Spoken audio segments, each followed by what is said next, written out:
भाभी तुम्ही प्रचारासाठी निघालेला आहेत, काय नेमका या कोणता प्रभाग आहे, किती लोक या ठिकाणी तुमची युती आहे आणि सुदगिरणीचा प्रभाग आहे आणि इथे एक स्वाभिमान आहे, रवीजींच्या पक्षाचे उमेदवार आहे आणि 3 आमचे भारतीय जनता पार्टीचे उमेदवार आहे आणि आम्ही सगळे मिळून आम्ही हे प्रचार करत आहे। रवीजींनी त्यांच्या सोबत मिळून या प्रभागात प्रचार केला आणि मी प्रचार केला। विरोधक असा आरोप करताय की तुम्ही विरोधकांचं काम आहे सगळे आरोप करणं, आमचं काम आहे जनतापर्यंत पोहोचणं आणि जेन्युन जे कमळचे भक्त आहे, जे कमळला फॉलो करतात, जे कमळसाठी इमानदारीने लोकसभामध्ये विधानसभामध्ये काम केलं, त्याच्यासाठी नवनीत राणा प्रचार करत आहे। विरोधात काम केलं तर भाजप पक्ष मोठा आहे असं बावनकुळे म्हणतात। आमचा पक्ष खूप मोठा आहे।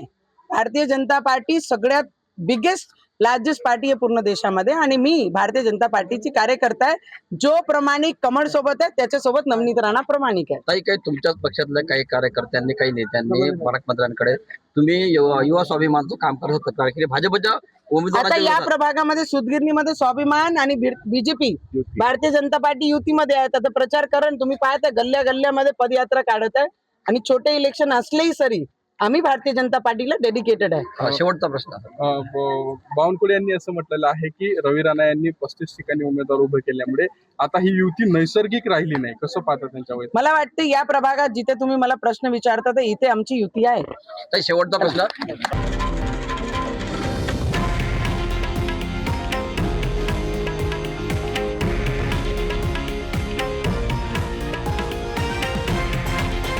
हे आहे देशातील नंबर 1 न्यूज नेटवर्क आणि आपण पाहत आहात TV9 मराठी, एकमेव।